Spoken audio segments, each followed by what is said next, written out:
Assalamualaikum warahmatullahi wabarakatuh. Halo sahabat Well To Do, apa kabar semuanya? Tentu baik-baik saja kan? Semuanya baiklah. Kali ini Well To Do akan berbagi kisah karomah Sunan Gunung Jati yang buat Patih dan banyak warga Cina peluk Islam. Sunan Gunung Jati merupakan salah satu penyebar agama Islam di Pulau Jawa. Ia memiliki karomah di luar nalar manusia. Berkat karomah yang diberikan Allah Subhanahu wa Ta'ala itu, beberapa pejabat tinggi di kerajaan lain akhirnya memeluk Islam. Suatu ketika, konon Sunan Gunung Jati berkunjung ke China. Ia berkunjung ke kedua kawan lamanya hingga akhirnya memasuki wilayah Cina. Konon Sunan Gunung Jati atau dengan nama Syekh Maulana dalam naskah Mertasinga, melalui sebuah desa kecil dengan nama Desa Munjul.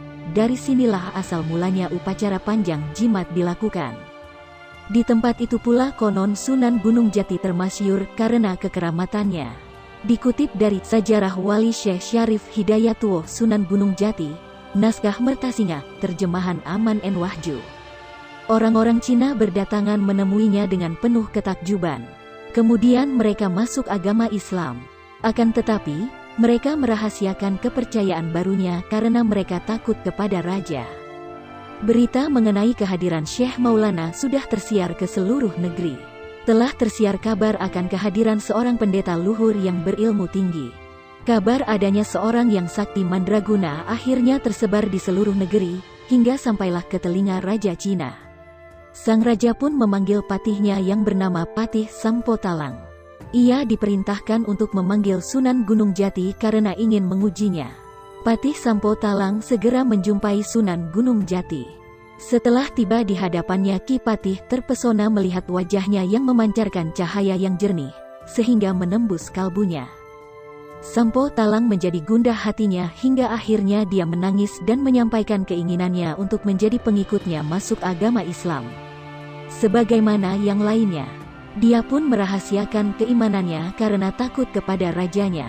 Lalu sang patih menyampaikan pesan rajanya kepada Syekh Maulana untuk datang menghadap. Syekh Maulana pun pergi memenuhi undangan raja Cina itu.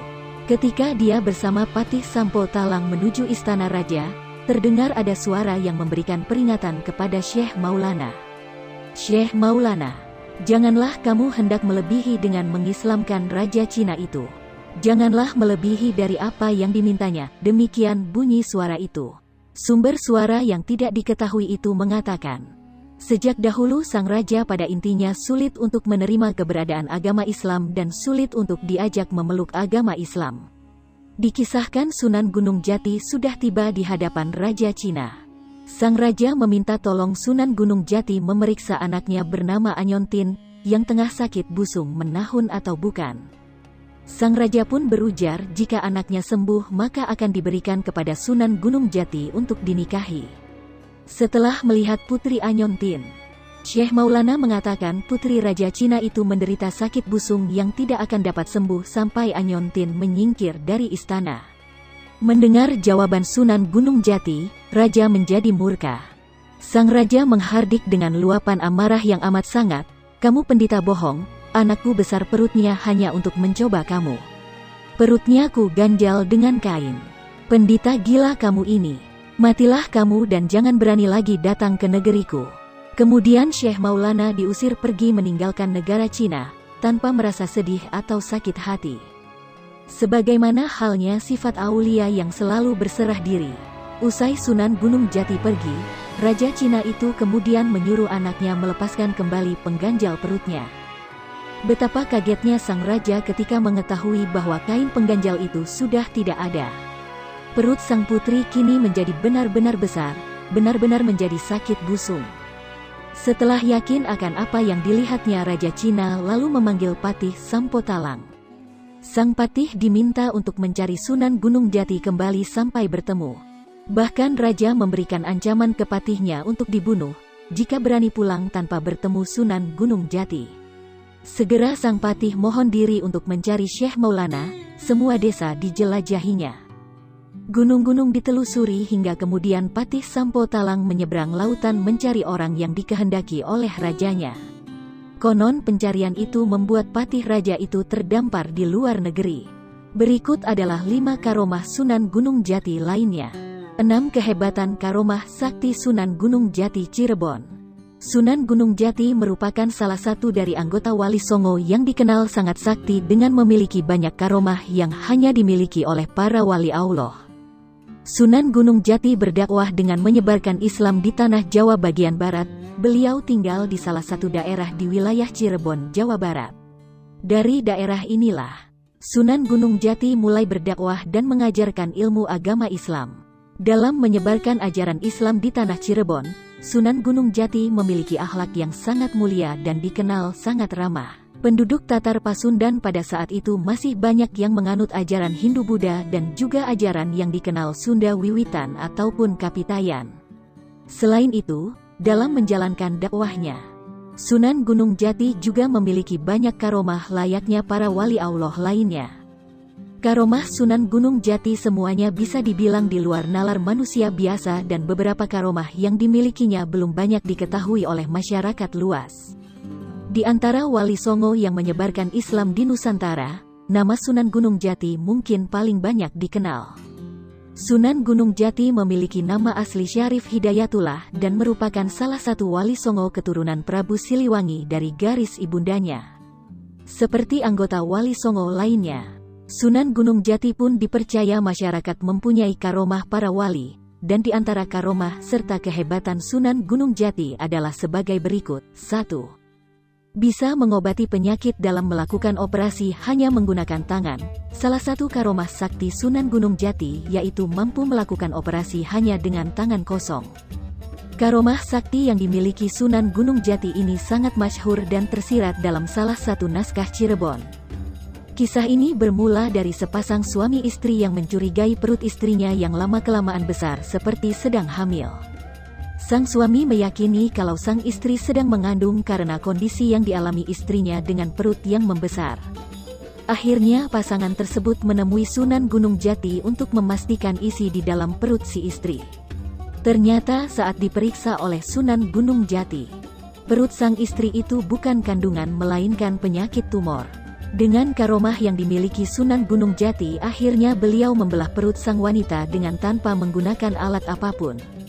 Lalu Sunan Gunung Jati mengambil tumor yang ada di perut wanita tersebut setelah dipastikan perutnya yang membesar itu bukan janin. 2. Menguasai 99 bahasa, di antara karomah lainnya. Sunan Gunung Jati juga menguasai 99 bahasa, tidak hanya bahasa dunia tetapi juga Sunan Gunung Jati menguasai bahasa lokal. Beberapa bahasa daerah di wilayah Indonesia pun ia mampu menguasainya, seperti bahasa Jawa, Sunda, dan bahasa daerah lainnya. Hal itulah yang dimanfaatkan Sunan Gunung Jati untuk menyebarkan Islam sampai ke wilayah pelosok. 3. Ahli strategi. Kehebatan karomah Sunan Gunung Jati berikutnya yakni ahli strategi. Hal itu terbukti secara empiris karena kerajaan yang dipimpin oleh Sunan Gunung Jati yaitu Cirebon memiliki wilayah kekuasaan yang luas. Bahkan wilayah kekuasaan kerajaan Cirebon hampir menyebar di seluruh Jawa Barat dan juga beberapa daerah di Jawa Tengah. 4. Pengajar yang gigih. Kehebatan karomah Sunan Gunung Jati selanjutnya ialah seorang pengajar yang gigih. Penyebaran Islam oleh Sunan Gunung Jati ini terbilang luas. Tampaknya hal tersebut wajar, sebab Sunan Gunung Jati bisa dibilang merupakan sesosok manusia yang gigih di bidang pendidikan dan teladan sejati. Salah satu contohnya yakni ia mengajar dan berdakwah menjelajah ke pelosok desa. 5. Ahli politik. Sunan Gunung Jati juga dikenal sebagai tokoh ahli politik. Ini merupakan kehebatan karomah Sunan Gunung Jati yang sangat luar biasa. Dalam beberapa catatan sejarah, Sunan Gunung Jati mampu menaklukkan kerajaan Pajajaran dan juga mampu mengusir Portugis. 6. Karomah Sunan Gunung Jati bikin pasukan Pajajaran mendadak lumpuh hingga berbondong-bondong memeluk Islam. Sebanyak 100 pasukan kerajaan Pajajaran, yang setia kepada Prabu Siliwangi, bersama seorang patih yang juga dikenal dekat dengan raja, memilih memeluk Islam. Hal ini terjadi berkat peran Sunan Gunung Jati. Anggota Wali Songo, bernama asli Syarif Hidayatullah atau Sayyid Al-Kamil, dikenal memiliki karomah yang tak dapat dilogika manusia. Sunan Gunung Jati mampu membuat orang yang hendak menyerangnya lumpuh seketika. Hal itu dirasakan oleh pasukan Pajajaran. Proses ratusan pasukan Pajajaran dalam memeluk Islam ini diwarnai peristiwa tak logis akal manusia. Dikisahkan dalam Sejarah Wali Syekh Syarif Hidayatullah Sunan Gunung Jati, naskah Mertasinga, terjemahan Aman N. Wahju. Prabu Siliwangi awalnya sering melihat cahaya yang sangat terang di arah timur laut. Cahaya terang ini kian mengganggu pikiran Prabu Siliwangi, sebab di sisi lain Ki Kuwu Karbon tak lagi mau membayar pajak terasi ke Pajajaran. Tersiar kabar, Ki Kuwu telah tunduk kepada Syekh Maulana sebutan Syarif Hidayatullah atau Sunan Gunung Jati, sehingga terhentinya pembayaran pajak itu, dan dia telah membangkang kepada pemerintah Pajajaran. Dua peristiwa itu mengganggu betul di alam pikiran Prabu Siliwangi. Oleh karenanya sang penguasa Pajajaran ini memerintahkan anak buahnya untuk mengecek sumber cahaya terang terlebih dahulu. Sang patih bernama Patih Lembu Sasrah dan 100 pasukannya berangkat untuk memeriksa cahaya itu. Patih Lembu Sasrah tiba di Karbon pada tengah malam, dan ternyata cahaya itu datang dari arah Gunung Jati. Sang patih Pajajaran dan 100 prajuritnya melanjutkan perjalanannya, dan telah tiba di Gunung Patuhunan. Ke-100 prajuritnya yakin bahwa cahaya yang terlihat itu adalah cahayanya Batara Luhung. Setibanya di Gunung Sembung kemudian mereka maju menyerbu, akan tetapi senjatanya menjadi tidak berfungsi lagi, tombak dan rencong menjadi hancur lebur. Ki Patih lalu memerintahkan pasukannya untuk mengamuk dan menghancurkan musuh, akan tetapi ternyata popor dan bedil semuanya tidak berbunyi. Pasukan Pajajaran mencoba mendaki Gunung Kentaki. Akan tetapi para prajurit itu kemudian menjadi tidak dapat bergerak, mereka menjadi tak berdaya terguguk-guguk terpaku di tempatnya. Keesokan harinya Syarif Hidayatullah turun bersama Patih Keling, dan menjumpai pasukan Pajajaran yang telah lumpuh menjerit-jerit mohon ampun. Mereka memohon untuk dibiarkan hidup dan dipulihkan dari kelumpuhannya. Dengan tenang kemudian Syarif Hidayatullah menasehati pasukan itu sambil berkata, ada obat yang mujarab bernama 2 kalimah syahadat, terimalah ini. Pasukan itu menerima wejangan kalimah 2 dan mereka pun pulih kembali dan masuk agama Islam. Alhasil sesudah mengucapkan 2 kalimat syahadat, 100 orang ini tidak mau pulang kembali ke negaranya. Mereka memutuskan untuk tinggal berbakti kepada Syarif Hidayatullah dan melupakan rajanya. Dengan demikian pengikut Syekh Maulana sekarang menjadi 400 orang banyaknya, 100 orang dari Keling, 100 orang dari Cangkuang, 100 orang dari Kuwu Karbon itu, dan 100 lagi dari pasukan Pajajaran, semuanya menjadi pengikutnya di Gunung Jati. Demikian, semoga bermanfaat. Wassalamualaikum warahmatullahi wabarakatuh.